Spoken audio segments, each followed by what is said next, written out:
Just wait a moment. There's a stain here, so I'll clean it up. What? At the sudden, incomprehensible words, I turned around and something cold hit my face, and I fell to the ground. The moss green party dress I was wearing slowly started to stain. What's happening? Water and flowers. Looking up, my sister-in-law, wearing a stunning dress, was holding a decorated vase. Water was dripping from the mouth of the vase. A dirty sister-in-law, like you can become clean with this. My sister-in-law, seeming to enjoy herself deeply, had a mean and ugly smile on her face. My name is Kate, and I am 35 years old. While keeping the household, I also work in caregiving. My husband, who is the same age as me, was a high school classmate, and we hit it off after reuniting at a reunion. Starting as friends, after his proposal, we began dating and smoothly moved on to marriage. We don't have children, but we lead a fulfilling life. However, the relationship with my in-laws is not very good. For some reason, from the beginning of our marriage, I have been continuously antagonized by my younger sister-in-law, Susan. Don't touch anything with those hands that have been taking care of drooling elderly people. It's dirty. You do dirty jobs, and your income is less than half of mine. That's the price you pay for neglecting your studies. I have often been told such things since I got married. The caregiving job does indeed get dirty often, and the low pay does not match the hard labor. However, the job brings a sense of fulfillment, and there are many joys in the relationships with the service users and their families. There is something recent I remember. Before getting married, there was a very kind and friendly elderly woman with advancing dementia at a facility where I work. Everyone at the facility affectionately called her Mary, but she suddenly passed away from old age. Later, when her family came to pick up her belongings, they told me this. Before we asked this facility for help, honestly, the whole family was at their limit. My elderly grandmother had even forgotten about me, whom she once cherished and needed care. But since we started getting help here, the family has had more breathing room, and the feeling of cherishing our mother like before has returned. It is thanks to all of you that we could continue to love our grandmother to the end. I am grateful to you. Thank you. When the granddaughter and the rest of the family told me this, I also found myself crying. At that time, I was questioning whether caregiving was the right job for me, and I had even thought about quitting several times. However, that one comment validated all my efforts and motivated me to continue working. Thanks to such precious experiences, I now feel proud of my profession. Despite this, it was very unpleasant to be criticized by my sister-in-law Susan, who seemed to have no understanding of caregiving. Do you even realize how rude you are right now? She works hard every day for her family. Someone like you, who doesn't even have a family, has no right to mock her. Fortunately, every time Susan criticized me, my husband always stood by my side, but each time she would sulk and retort unhappily. Hey brother, trying hard is only good for children. Besides, thinking about having someone who has touched the excrement of other elderly people cook for me makes me feel sick. After all, caregiving is something that anyone will experience as their parents age. It's laughable that you call such a normal thing a profession and take pride in it. My husband and I were very puzzled by Susan's words and could only be amazed. Seeing that his parents did not say anything, my husband believed they truly thought, she is right because she performed better in school than us, who only graduated from high school. My husband raised the issue several times, but his parents seemed to not respond at all. Originally, Susan was the youngest child born into the family and was clever and beautiful from a young age, so she was much loved by everyone around her. When Susan graduated from a prestigious university and was hired by a multinational company, she became the most respected person in the family. Her parents were those who prioritized Susan first. Now, Susan's words are always prioritized, and the only one who can speak up to her is her older brother, my husband. However, the words of a brother who went to an ordinary university and works for a small to medium-sized company seemed to go in one ear and out the other for her. My in-laws' home was not a comfortable place for either my husband or me, but we decided to keep our visits to a few times a year and maintain a reasonable relationship. Regardless of the situation at my in-laws' place, the relationship between my husband and me is very good. And just as I love my husband, he also treats me with utmost care. For me, my husband is the ideal partner. One day, we received unexpected news. It turns out that my sister-in-law, Susan, is getting married. Moreover, she wants to wear a wedding dress before she turns 30, and it seems that the wedding and reception are planned to be held soon. According to her parents, her future husband is a wonderful young man who works at the city hall. Furthermore, his parents are civil servants who own a home in New York, and he has an older brother who is already married. Indeed, he has impeccable qualifications as a spouse. Having no risk of layoffs and owning a home in New York implies a certain level of wealth. I am impressed by his perfection. Although we were surprised by this sudden happy news, we decided to wholeheartedly congratulate them. And then, the day of the wedding arrived quickly. The weather was perfectly clear and refreshingly beautiful. It had been a long time since we attended a wedding, and the venue was a luxurious hotel, so I put on makeup more carefully than usual, dressed in a moss green dress, and posed for my husband. How do I look? Do I look beautiful? Yes, very beautiful. Smiling at his response, I felt my face light up with joy. In the end, I had never met her fiancé before, and today would be our first meeting. Although he is Susan's fiancé, I couldn't help but feel something. But today is a special day for them, and I truly wanted to bless them. At that moment, my husband's smartphone vibrated. Hello, yes, I understand. What, really? Okay, I'm on my way now. Suddenly, he hung up the phone and, looking hurried, shouted, We have to hurry. The family introduction is starting soon. What? I checked the invitation again. Looking back, we had also sent a separate note asking our relatives to come early to our own wedding. Despite this, there was no such information included this time. I recalled Susan's mischievous smile. When we hurried to the hotel, the family introduction had already finished, and everyone was freely mingling. Many other guests were present, and the hall was crowded. We rushed to my in-laws, who looked displeased. When we apologized, my father-in-law glared at us with sharp eyes. How could you be late on such an important day? What were you thinking? I'm sorry we were late. However, we were not instructed to come early. Look, here it is. My husband showed the invitation, and my father-in-law shook his head. There's no way she would make such a mistake. You must have overlooked something.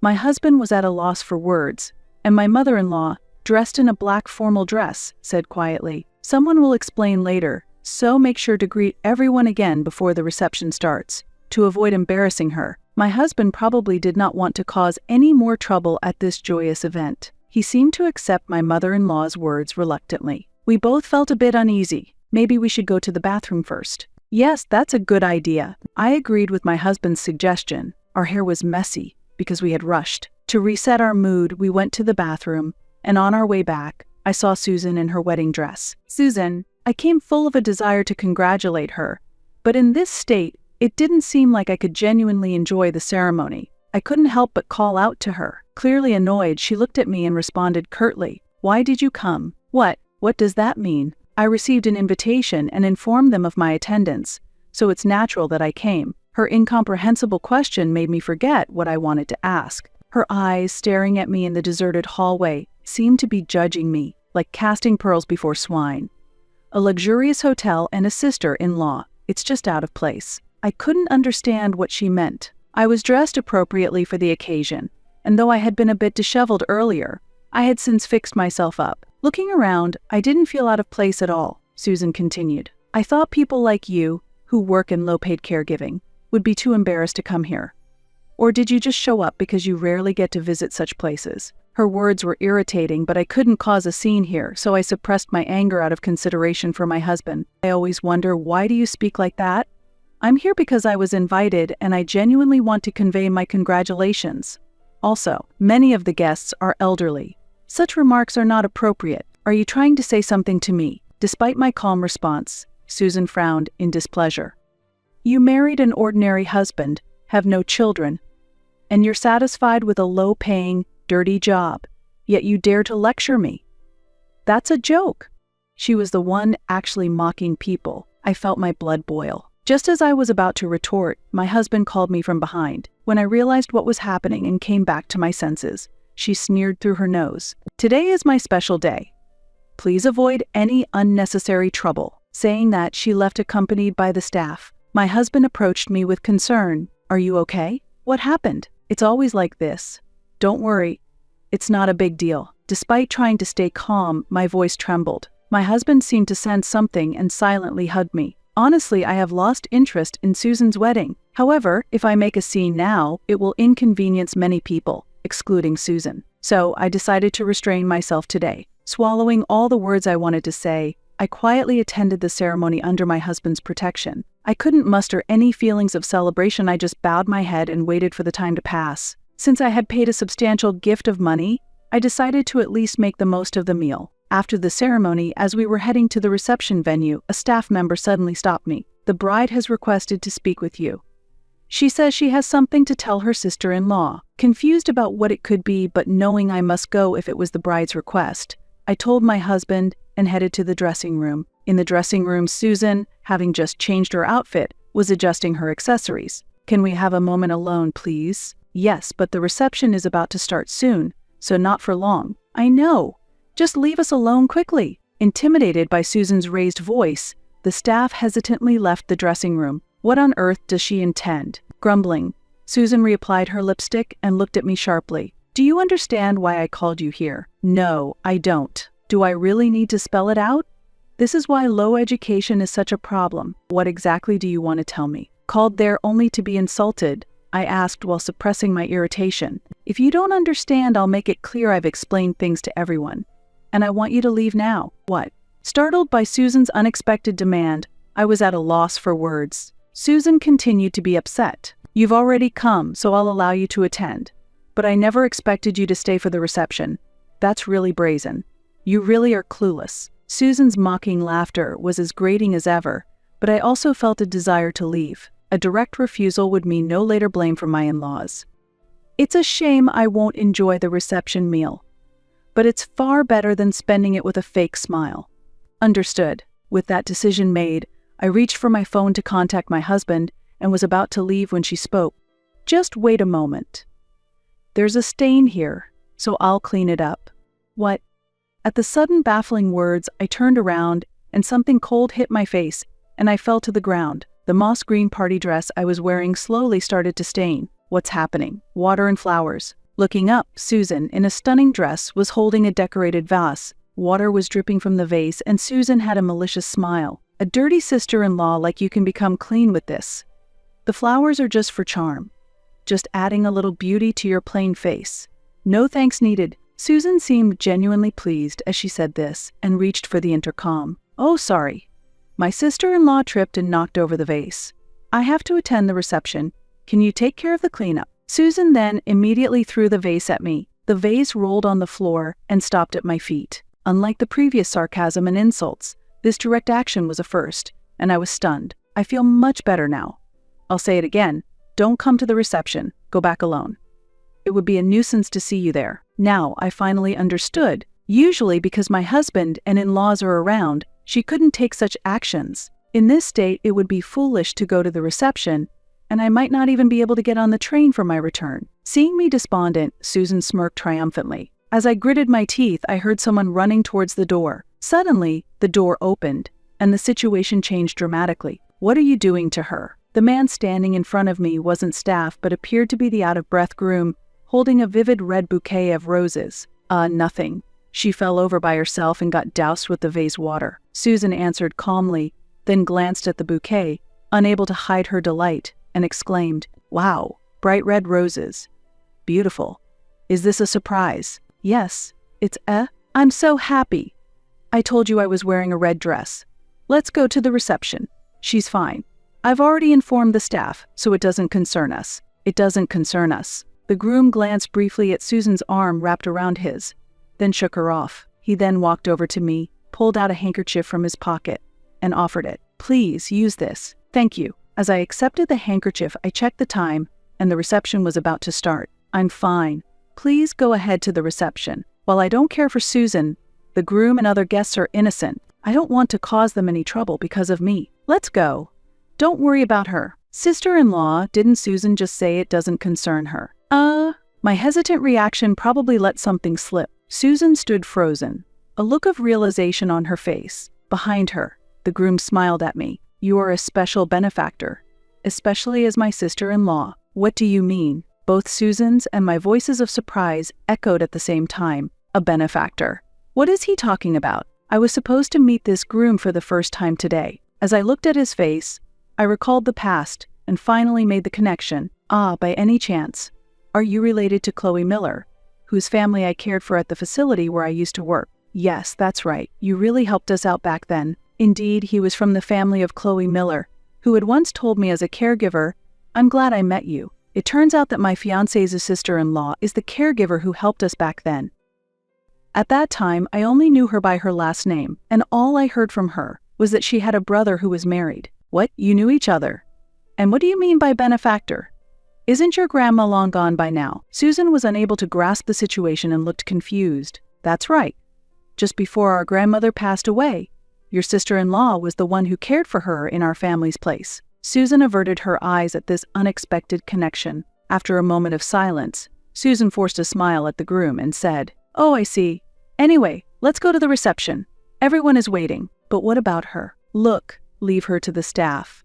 You know, she really is so careless. She came to celebrate but ended up tripping and getting all wet." I was simply astonished at how boldly Susan could lie. As I wiped my body with a towel handed to me by the staff, he looked at Susan with disbelief and said, "I didn't realize you were that kind of person." "What?" Leaving a puzzled Susan behind, the groom picked up an object that looked like a hardcover book sitting on the windowsill. It looked like a bookcase, but when opened, a hidden camera appeared. "What is that? Were you secretly filming?" I apologize for having the camera on. We rushed the wedding so much that there wasn't time for a proper proposal, so I planned a surprise proposal during the reception. While Susan stood speechless in shock, the groom quietly continued his explanation. "The plan was like this: after you changed outfits, I would go to the dressing room where you were resting alone, propose again in a private setting, and after getting your response, carry you to the reception hall. The whole scene was to be filmed and shown live at the venue as a surprise." Shown live. Susan's complexion turned visibly pale. I had to cancel the live feed to the venue due to an unexpected visitor, but I saw everything. "I saw all your actions." The groom briefly glanced at me, then added sarcastically, "I never imagined such a surprise would occur." Susan couldn't stop shaking. Her face was a mix of anger and panic. "You made various excuses to prevent me from meeting your brother and sister-in-law. But today the true reason became clear. To you, academic credentials and appearances are everything, but you said the same thing. That's smart. Beautiful people should be valued. You're misunderstanding something. What I said was that anyone who works hard in their studies' appearance, or whatever it may be, deserves recognition. That doesn't mean they should look down on others." As the groom coldly responded, Susan was at a loss for words. Ignoring the bouquet of roses on the floor, the groom spoke to Susan in a calm voice. "I can't cancel the reception, but we'll discuss what happens next later." As the groom left, Susan collapsed to her knees in shock. Then, she turned a fierce gaze on me. "This is the worst. You've ruined the wedding because of your low education and plain looks. I'm going to sue you." Seeing Susan reveal her true nature and start screaming, I was surprisingly calm in my response. "Even if you say you'll sue, I think the outcome would be unfavorable for you. But if you're okay with that, why not try?" "What are you talking about? It's the truth. You were the one who threw the water and lied, and all of it is recorded on video. You ruined the ceremony with your own actions." Susan didn't expect me to fight back so strongly and was left speechless, her anger clearly visible on her face. "Shut up, I hate you. Just disappear." Susan's voice was filled with rage, and her fury controlled her. She hastily picked up the bouquet that had fallen to the floor and threw it at me with all her might. As I closed the door, the sound of the bouquet scattering on the floor echoed, along with her angry screams throughout the venue. Soon after, my husband and in-laws hurried over in response to the staff's call. Seeing me drenched, my husband immediately rushed over and checked on me with concern. Meanwhile, my parents-in-law merely glanced at me, unable to hide their anxiety and confusion at their daughter's tantrum. When the groom played the video he had prepared, in response to the demand to know what had happened, my parents-in-law were speechless, and my husband could hardly contain his anger. Her actions were clearly excessive. If I had known this would happen, I should have kept her at a distance from the start. "I'm really sorry you had to go through this." "It's okay," I managed to speak up for myself too. That helped me feel a bit better. I tried to calm my husband. While his parents were still wondering what to do next, I quietly spoke to them. "I don't have a change of clothes, and staying here won't let her calm down. I'll be leaving now." At this, they showed a momentary relief and said, "All right, leave this matter to us.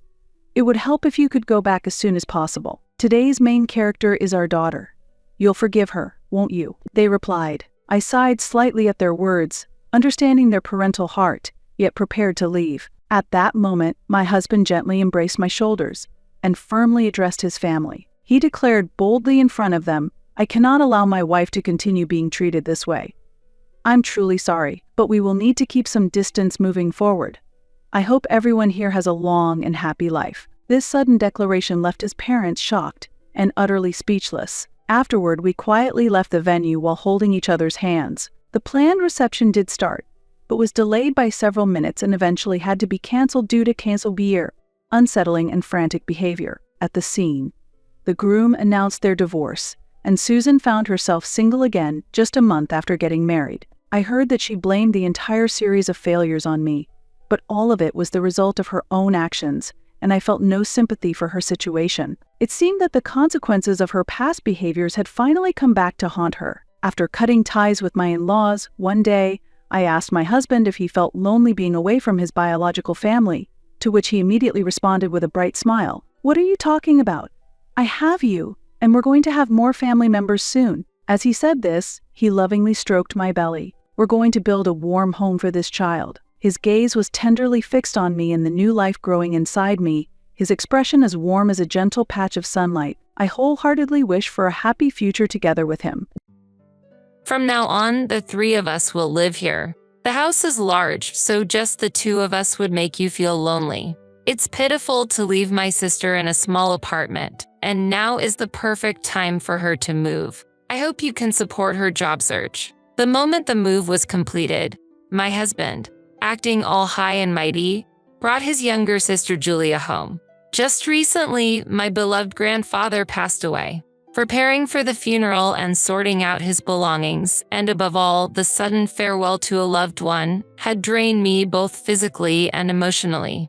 Since I inherited my grandfather's house as an heirloom, we decided to move there at my husband's suggestion. Finally, when the moving of belongings was completed, my husband brought Julia without consulting me. Such unreasonable behavior from my husband quickly cooled my feelings of love for him. My name is Lucy. I graduated from the local university's pharmacy department and am currently working as a pharmacist, entering my 5th year this year. My husband, a classmate, was introduced to me 2 years ago by a colleague at the hospital where I work. He works as a full-time employee at a supermarket and has a generous nature. He had broken up with his girlfriend from his student days and seemed to be heartbroken. I myself had a boyfriend only once in high school, but it did not last long. Both my husband and I have little experience in love, but that in fact gave us a sense of security. Our holidays rarely matched due to our different professions, but our relationship went smoothly, and we got married when he was promoted to chief at his workplace. After getting married, we started a new life in a convenient apartment in the city center.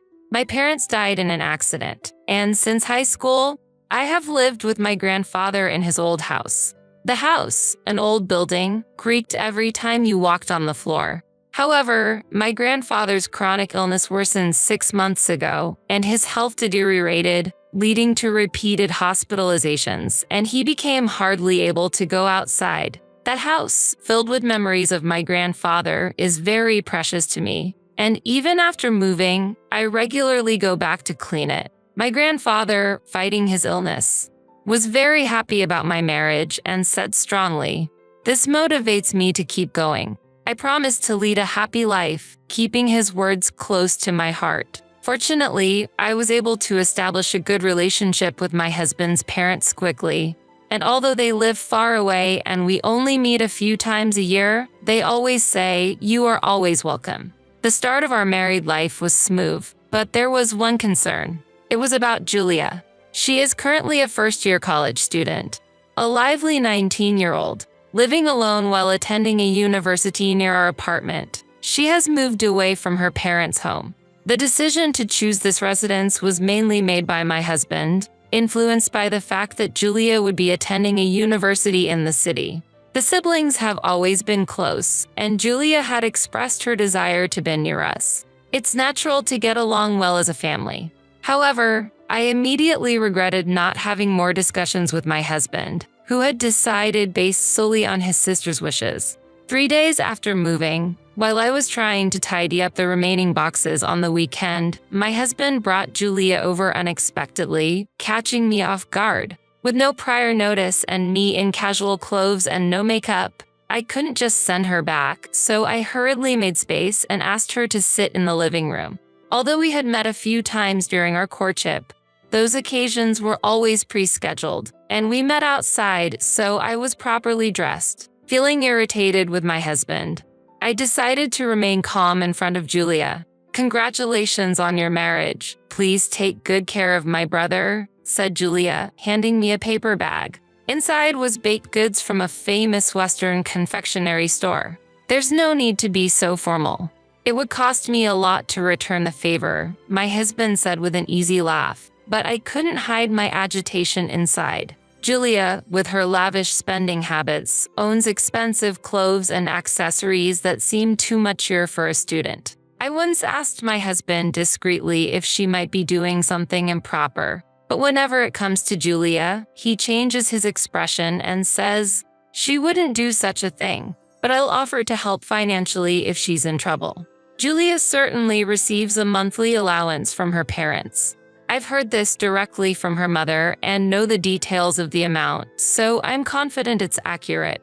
Despite receiving ample living expenses aside from tuition, she is now also receiving extra money from my husband. When I point out this excessive indulgence, my husband opposes it, and intense arguments arise between us. While I can understand his concern for Julia, I find it hard to accept him frequently buying her expensive bags and accessories, or cooking for her at her apartment. Other than that, he is a kind husband who takes the initiative in household chores, and I have no other complaints about him. The problem is Julia herself. She doesn't seem to think highly of me and has made condescending remarks. Having grown up in an environment where her parents and brother always catered to her, she probably sees me as an obstacle. I never thought someone like Lucy would become my brother's wife. He used to date only women who looked like models. Lucy seems rather plain by comparison. There's a difference between someone you love and someone you marry. I hope he doesn't cheat on you. Lucy, you have a good income as a pharmacist, right? Why don't you dress more fashionably? Weren't you introverted and focused only on your studies during your student days? These sarcastic comments were directed at me by Julia when my husband was not around. She is only 19 and still very immature, and dealing with her seriously is exhausting. I thought about complaining to my husband during her more persistent moments, but given his indulgent attitude toward her, the complications that would arise are not hard to imagine. Since the sarcasm remained verbal, I did not tell anyone about it. Knowing we would have a long-term relationship, I decided it might be counterproductive to rush into getting along, so I chose to build the relationship slowly. Julia, who had just recently arrived, visited again without notice. At that time, my husband had not yet returned home, and I was preparing for my afternoon work. The cafe was too crowded, so I came to have lunch here. I brought some friends too. Is that okay? Though her actions were unprecedented and it was difficult to keep my anger in check, Julia's friends were behind her, so I managed to send them away with a calm demeanor. I didn't ask for details, but later that evening while at work, my husband called me several times. "Are you out of your mind sending hungry young people away from our home? If you were busy, you should have at least given them some money. My sister says you embarrassed her in front of her friends." It's unclear if this incident was the trigger, but I started to feel a shift in my husband's attitude afterward. We had agreed to share household chores since we both work, but he gradually began to neglect them, increasing my burden. I used to think he was mild-mannered, but it became clear that he was actually careless and fickle, often losing interest quickly in new hobbies and leaving items he had purchased for them unused. Not only in his personal room, but also on the dining table and in the car, his hobby items were scattered everywhere. I finally pointed it out, but he ignored me and took no action. I felt that his interest in me might be waning because of my nagging. Even with such disorderly behavior, Julia was the exception for my husband. The unannounced visits continue, and Julia's selfish behavior, where she eats our food and brazenly makes me suffer, doesn't stop. Initially, she secretly tormented me when my husband was not around. But lately, she has taken advantage of his indulgence and started being openly sarcastic. Julia frequently complains about the meals I prepare. "This seasoning is too strong, isn't it? Are you really a pharmacist? Are you intentionally serving harmful things to make us buy your medications?" You should be careful, brother. She makes malicious jokes about my profession, and my husband joins in with laughter. Furthermore, she regularly wheedles considerable amounts of money from him. I could understand if she needed money for living expenses or university textbooks, but it's clearly for her convenience when she buys birthday presents for her friends. And then she takes my husband shopping at high-end brands and lets him spend a lot of money. When I point this out, I'm countered with, I have the right to spend my own money however I like, and we can have a proper dialogue. Unbeknownst to my husband, Julia smirks behind my back, getting everything she wants while I get nothing. When I point something out, Julia quickly shows tears and dramatically seeks my husband's rescue. It's unfortunate that he is deceived by her excessive acting. I was too late to realize that my husband was overprotective. His unquestioning belief in Julia's stories and his blaming of me are laughable and enough to cool my affection for him. However, Julia will soon be a third-year university student, busy with job hunting and writing her thesis, and I won't see her as often, so I decided to be patient a little longer. I hope her challenging personality will soften after she graduates and quickly gets married. Yet, it wasn't my husband or Julia who fundamentally shook my life, but the death of my beloved grandfather. With no grandmother or parents, I inherited my grandfather's estate. While I was considering what to do with the remaining house and thought about demolishing it to preserve beautiful memories, my husband stopped me and suggested that we live together in this fine house. It was surprising that my husband, who had little contact with my grandfather during his long hospital stays, proposed maintaining this house, and at that time, I was genuinely happy. Though my grandfather is no longer here, I was able to return to this house. The excitement I had for the first time after we got married cooled down just a few months after moving. When we inspected the house before moving, we found that some minor repairs were needed, mainly in the water areas. My grandfather, who built this house when he was young, cherished it greatly, and the contractors also praised its good condition each time they visited. Although the creaking of the floors was a bit bothersome, we considered remodeling in the future when our family might grow. I gradually cleaned the rooms between work and also sorted through my grandfather's belongings. While packing up and contacting the moving company, my husband disappeared without any prior notice, and I thought he might have gone to a nearby convenience store. When it was time to leave and he hadn't returned, I called him in a panic, only to be told curtly, "Go ahead without me." Not knowing what was happening but unable to keep the movers waiting, I headed to my grandfather's house alone. I reunited with my husband only after all the belongings had been moved into the house and all the procedures with the contractors were completed. Seeing Julia standing right next to him gave me a bad feeling. That feeling became reality when my husband made an unbelievable statement. "From now on, the three of us will live here. The house is large, and just the two of us would make you feel lonely. It's pitiful to leave Julia in a small apartment, and now is the perfect time for her to move. I hope you can support her job hunting." "What? Why did you decide such an important matter on your own?" "This is my grandfather's house, so you should have discussed it with me first. It would be the same even if we had talked. The house will be livelier and Julia can focus on her studies and job hunting. Isn't that fine?" "It's a problem. We'll discuss the specifics later, but for now, can you please leave for today?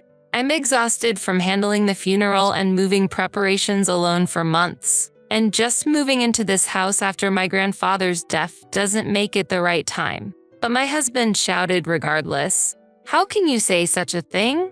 If you find living together so painful, you should be the one to leave. I was just making a suggestion with good intentions, and I didn't expect to be rebutted so arrogantly. I'd be relieved if you were gone. I will not tolerate anyone who disregards family." I was shocked not to be seen as family, but I kept my composure, realizing there was no need to seriously engage with such a ridiculous person. "So, you're saying I should leave, which implies a divorce. Is that okay with you? I'll say this now to avoid any misunderstandings later, but this house was inherited by me and it's in my name. The rights to this house are, if we divorce, there will be a division of assets. The house is also a valuable inheritance. Just because it belonged to your grandfather doesn't mean it's all yours. Things don't always go your way in this world. Even if we divorce, I am a legitimate ex-spouse and I have a right to half of it. I'll pay for your half, so please leave. Before I could respond, my husband's reply was utterly nonsensical. Lucy, you're really strict about money, aren't you? Even though you earn your own? What does it mean that you're so greedy? You should be kinder to someone younger, lady. You might think I'm a young woman who squanders money, but girls need a lot of it. On the other hand, you wear those plain clothes every day, and with all that makeup, where are you spending your money? It's like you've completely given up on being a woman. Pitiful, isn't it? Julia triumphantly criticized me alongside my husband. Seeing this, I completely lost any love for them and just wanted to leave the situation as quickly as possible. It's fine if we don't talk about the house rights anymore, but are you really okay with that? I've checked thoroughly, I said, but the siblings looked surprised for a moment and then started smiling again. You're trying to unsettle us and enjoy watching it, aren't you? That's appalling. Well, I appreciate your agreeing to the divorce. Here, please sign this. My husband handed me a divorce form that was already signed. It was fortunate for me, who had lost all affection, that the process was moving smoothly. Sorry, but does it bother you that I am more loved than you, Lucy? If you're considering remarriage, you might want to act a bit more feminine, they said, laughing. I sighed as I picked up the divorce papers that had fallen to the floor. Displeased with my attitude, Julia complained again. Out of the corner of my eye, I told my husband, "You're completely oblivious, aren't you? Poor thing. Your wicked sister might eventually drive you out too, so stop laughing and face it properly." Huh? What are you talking about? My husband still didn't understand, tilting his head. However, Julia, perhaps due to her youth, couldn't hide her agitation and her expression stiffened. As my husband looked confused, Julia retorted, "What are you talking about, lady? I would never do such a thing." But her nervousness seemed to affect him, and I noticed a change in his attitude. Seizing the moment, I forgot my fatigue and began to gently explain in order to turn the situation around. Actually, I overheard something at a pub near the university. On days you were infatuated with your sister and didn't come home. I was so exhausted from the paperwork and had no energy to cook, so I refreshed myself by dining out with friends. Saying that, I took out my smartphone on the spot and played an audio file I had recorded one day. My brother's wife's grandfather passed away, so that house will soon be ours. His old wife is a bit of a nuisance, but since my brother is on my side, it's fine. He listens to everything I say. I once helped my brother who was being bullied by my male friend, and since then, it's always been like this. Isn't it funny? Well, he has money, so I'm planning to use him cleverly to get that house. It'll be great not to have to pay rent, and the room is spacious. I'll live there with my boyfriend.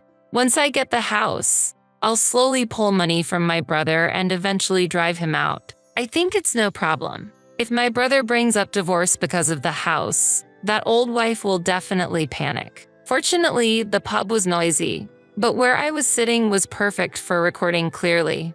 I started recording because I first heard them bad-mouthing not only me but also my husband. But as she and her boyfriend got more drunk, their terrible plan became apparent. I decided not to tell my husband about this information right away but to watch his reaction first. However, sadly, my husband, persuaded by his sister, readily brought up divorce, which I accepted. When I returned from the restroom, I confirmed that the main speaker had been Julia. As my husband looked at Julia, his face turned pale with fear and his voice trembled. Julia looked down for a while but suddenly looked up and retorted fiercely, blushing. "This is a fabrication. There's no way we'd coincidentally be in the same restaurant. You don't even know my boyfriend, and it's creepy how you're making conclusions just from seeing him a little. Even if it was really me, wiretapping is a problem. Play detective on your own and don't involve others." I then played the recording I had stopped again. The sound of heavy boots, staggering towards the restroom, was recorded. Right after that, a man was recorded talking on the phone with a woman. He spoke in a cloying voice, calling Julia an ATM and talking about his intention to get the house from her. The man boasted that he could get any gift from Julia if he begged, and he said he was also getting money from her because he wasn't working. It was revealed that Julia had previously given the luxury brands she received from her brother to her new boyfriend, and she was also paying him with the money she earned from her part-time job. When I first heard this, I sympathized with Julia being played, but now the situation had completely changed. She was advancing a dishonest plan behind the scenes, and my grandfather's house was nearly caught up in that scheme. I felt that she deserved to face the consequences of her actions. After the recording ended, I watched Julia's reaction. Her face already showed signs of confusion and shock, sinking into a state of complete bewilderment. From this scene, my husband must have undoubtedly realized that Julia was the woman talking to the man and was forced to accept the truth. That is all the truth I needed to share, and there is nothing more to say. As I was about to leave, my husband suddenly grabbed my hand, his eyes burning with fervor. "Wait a minute. Lucy, you know it too, right? I was just deceived. Let's reconsider the divorce. As promised, let's be happy together." However, I calmly responded, "No, there is no need to retract. I also desire divorce. Besides, isn't your dear sister crying? You should take care of her." Leaving those words behind, I briefly flashed my husband a refreshing smile, took my essential belongings, and left the scene immediately. I promptly submitted the divorce papers, and the divorce was successfully finalized. I was looking forward to enjoying single life, but the actual situation was more complex than anticipated, and things were not simple. My ex-husband continued to squat in my grandfather's house, showing no intention of moving. To avoid direct interactions as much as possible, I involved a lawyer. The lawyer repeatedly explained that the inheritance is not subject to property division, but my ex-husband exploded in anger at the law itself, shouting, "What about my rights then? How can a husband have no rights?" And the discussion made no progress. To resolve this issue, I frequently contacted and consulted with my in-laws. They responded swiftly, scolding both my ex-husband and his sister harshly at my grandfather's house and the sister's apartment, making the malicious siblings tremble. My father-in-law is very intimidating when angry, and later, my mother-in-law relayed this story to me with laughter. This explained why my ex-husband stopped visiting his parents' home.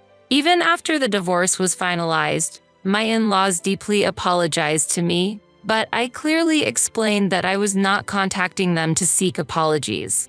My intention was simply to settle matters and start a new life. I told my mother-in-law not to inform my ex-husband that I had changed my contact information, then quietly ended the call. I believe my ex-husband's persistent pursuit of the inheritance is probably due to a lack of savings. Despite my suggestion to open a new bank account for joint savings at the beginning of our marriage, he stubbornly refused. The reason was that he was spending substantial amounts on student loans, mobile phone bills, hobbies, and financial support for his sister, and he claimed he could not afford to save. Ultimately, we agreed to save individually, but as I am actively involved in investment activities, I do not have much cash on hand, and I do not have the means to give him a substantial share. Furthermore, I have conveyed through my lawyer that I will not claim dividing any property. Since my ex-husband signed the contract under the overwhelming intimidation of my father-in-law, it is necessary to ensure that he strictly adheres to this agreement. Ultimately, my ex-husband, who had been squatting in the house I inherited from my grandfather, and his sister, who recklessly spent her money, had to return to their parents' home. My unemployed ex-husband and his sister, who dropped out of college, have taken low-level jobs at a company run by relatives, enduring days of intense physical labor.